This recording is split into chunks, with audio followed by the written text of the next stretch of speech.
United states of আমেরিকাতে একটা conference হয়েছিল। ওই কনফারেন্সটা হচ্ছে পৃথিবীর যত ধর্মগ্রন্থ আছে সবগুলো ধর্মগ্রন্থের 10 মিনিটের আবৃত্তি শোনানো হবে। কয় মিনিট? চিল্লায় বলেন। ওখানে গিয়েছে শ্রীমত ভগবত গীতা, গিয়েছে বাইবেল, ত্রিপিটক, দশাতীর, Veda, Purana, Ramayana, Dighanikaya, Yahwist, sacerdotal, Talmud, Torah, Old Testament, New Testament, জিন্দাবেস্তা এবং আল্লাহর কোরআনও। কোন সুবহানাল্লাহ। চীনের প্রাচীন ধর্ম কনফুসিয়াসের পাণ্ডুলিপি গিয়েছে। যারা আগুনকে পূজা করে, অগ্নি উপাসক, আগুন দেখলে নমস্তে নমস্তে গায়, তারাও গিয়েছে। 10 মিনিট করে সময়। এই কনফারেন্সের উদ্দেশ্য হচ্ছে এইটা চেক করা, in order to check which book, which recitation of the holy book is the most excellent recitation ever. কোন বইয়ের আবৃত্তিটা বেশি সুন্দর লাগে। 10 মিনিট করে সময়। সব ধর্মের ধর্মীয় কিতাবের শায়েকরা, গুরুরা, ধর্মনানকরা আর ফাদাররা আর কারীরা বসেছে।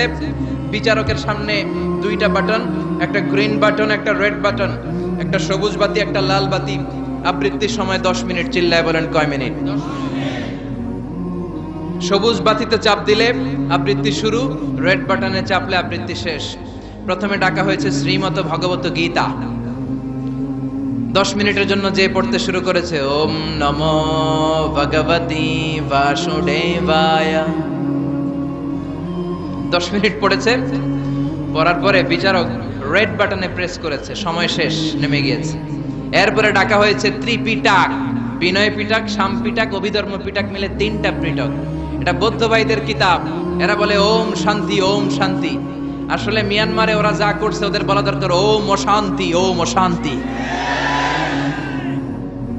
ওরা বুদ্ধাং শরণং গচ্ছামি, ধাম্মাং শরণং গচ্ছামি পড়তে পড়তে 10 মিনিট শেষ, চলে গেল। এরপরে ডাকা হলো দশাতীর, দশাতীরের ওরাও পড়লো। এরপরে ডাকা হলো গ্রন্থ সাহেব, পড়লো। জিন্দাবেস্তা পড়লো 10 মিনিট।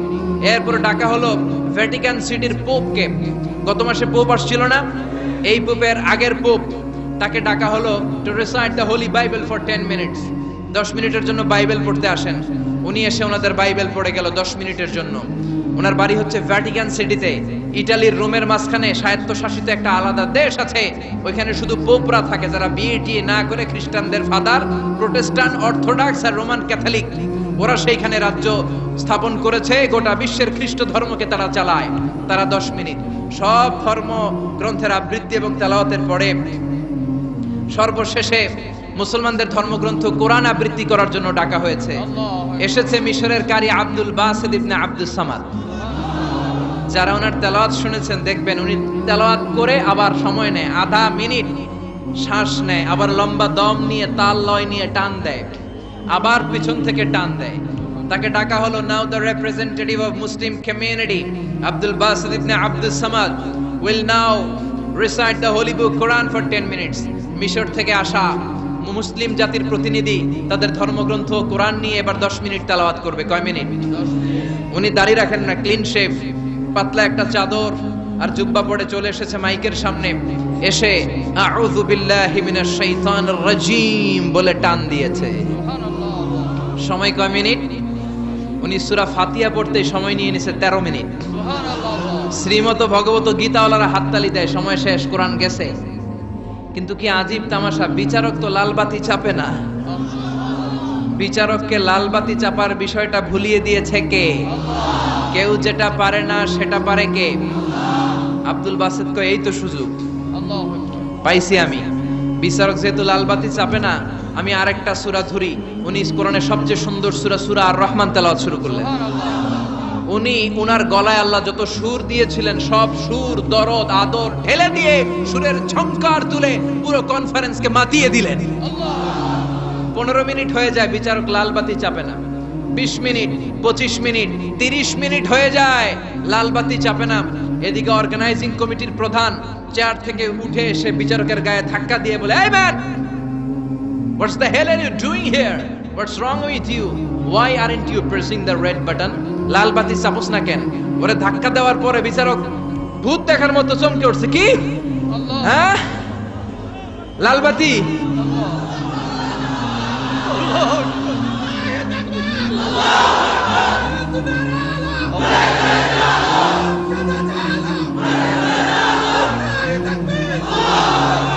অর্গানাইজিং কমিটির চেয়ারম্যান যখন ধাক্কা দিছে, why aren't you pressing the red button, তুমি লাল বাতি চাপো না কেন?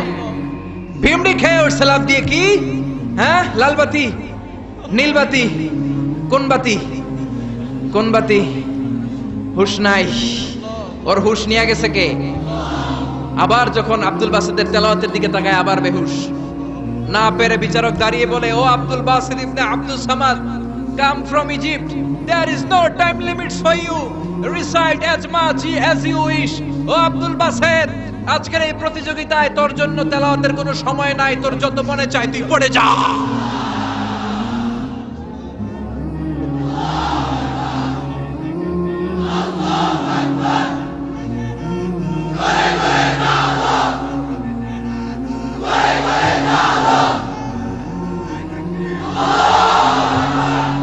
চল্লিশ মিনিট সময় ধরে গোটা মুসলিম বিশ্বের অহংকার, মিশরের সবচেয়ে বড় কারি আব্দুল বাসিদ ইবনে আব্দুল সামাদ গলার সব দরদ আর সুর উজাড় করে কনফারেন্স রুমে সূরা আর-রহমান তেলাওয়াত করলেন। কনফারেন্স শেষ হলো, ওই বিচারকের বিরুদ্ধে মামলা হলো তিনটা। কয়টা? যেহেতু আন্তর্জাতিক কম্পিটিশন, আন্তর্জাতিক আদালতে মামলা, সুইজারল্যান্ডের দি হেগে মামলা। হ্যান্ডকাফ পরিয়ে বিচারককে নেওয়া হয়েছে। মাননীয় আদালত বলে, why made you partiality between the books? You have given to Bible 10 minutes, you have given to Srimata Bhagavata Gita 10 minutes, you have given to Tripitaka 10 minutes, why have you given extra 30 minutes for Quran? সব ধর্মগ্রন্থরে 10 minute দেওয়ার কথা, বাইবেলরে দিলি 10, শ্রীমত ভগবত গীতারে দিলি 10, ত্রিপিটকরে 10, কোরআনরে অতিরিক্ত 30 minute, মানে আগের 10 আর 30 minute 40 minute দিলি কেন? বিচারক বলে, অনারেবল জাজ, I have a humble question to you. মাননীয় আদালত, আমার একটা বিনয়ের প্রশ্ন আছে। আদালত তো টাসকি খেয়ে গেছে, কিরে আমার এবার প্রশ্ন করে কেন? বিচারক বলে, আমার প্রশ্ন হচ্ছে, বিচারক তো আমি নিজে হই নাই, জাজ তো আমারে আপনারাই বানাইছেন। আমি তো ওদেরকে 10 মিনিট দিছি, ঠিক কি না?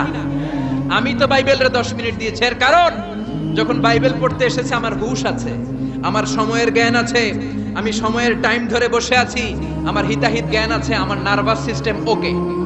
10 মিনিট শেষ, আমি রেড বাটনে চেপেছি, উনি নেমে গিয়েছে, বাইবেলকে ডেকেছি, বাইবেল শেষ, শ্রীমত ভগবত গীতাকে ডেকেছি, গীতা শেষ, ত্রিপিটককে ডেকেছি। কিন্তু এই মিশরের কারি আব্দুল বাসিদ জুব্বা একটা পরে কোরআনটা হাতে নিয়ে মাইকের সামনে এসে কি যে বলে একটা টান দিল, ওই টান দেওয়ার সাথে সাথে আর আমার হুঁশ নাই। আমি কি সাগরের উপর, নাকি মহাশূন্যে, নাকি জমিনের অতল গহ্বরে? আমি কোথায় বসে আছি, আমি কোথায় দাঁড়িয়ে আছি, আমি নিজেই জানি না। আমার সময়ের কোনো জ্ঞান নাই, আমার হিতাহিত বুদ্ধি নাই, আমার নার্ভাস সিস্টেম ফল ডাউন করেছে, আমার শরীরে ভাইব্রেশন শুরু হয়েছে, কাঁপুনি শুরু হয়েছে। মাননীয় আদালত, যখন একটা মানুষের হিতাহিত জ্ঞান থাকে না, যখন একটা মানুষের সময়ের কোনো বিবেক বুদ্ধি থাকে না, যখন কারো নার্ভাস সিস্টেম ফল ডাউন করে, কি এক মন্ত্র সে পড়তে শুরু করলো, আমার হুঁশ সে কেড়ে নিল, আমি কিছুই বুঝতে পারছি না। যখন আমি আমার সাথে নাই, যখন আমার হুঁশ নাই, যখন আমার নার্ভাস সিস্টেম ফল ডাউন করেছে, এরকম একটা পরিস্থিতিতে যখন আমি medically unfit, how can I press the red button? You answer me. কেমন করে আমি লাল বাতি চাপবো তুমি বলো? প্রিয় ভাইয়েরা, আপনারা যারা আইন নিয়ে পড়াশোনা করেন তারা জানেন, কেউ যদি মেডিকেলি আনফিট থাকে তার কোনো বিচার হয় না, ঠিক কিনা? পাগল খুন করলেও বিচার নাই, ঠিক কিনা? সে কোরআনকে অতিরিক্ত সম্মান দেওয়ার কারণে সর্বশেষে এই বিচারকের কোনো বিচারই হয় নাই। বেকসুর খালাসের ব্যবস্থা এই বিচারককে করে দিয়েছে কে? এই জন্য ওই কোরআন ধরতে রাজি আছে মুসলমান, পড়তে রাজি আছে মুসলমান, ওই কোরআনের জন্য মরতে রাজি আছে মুসলমান।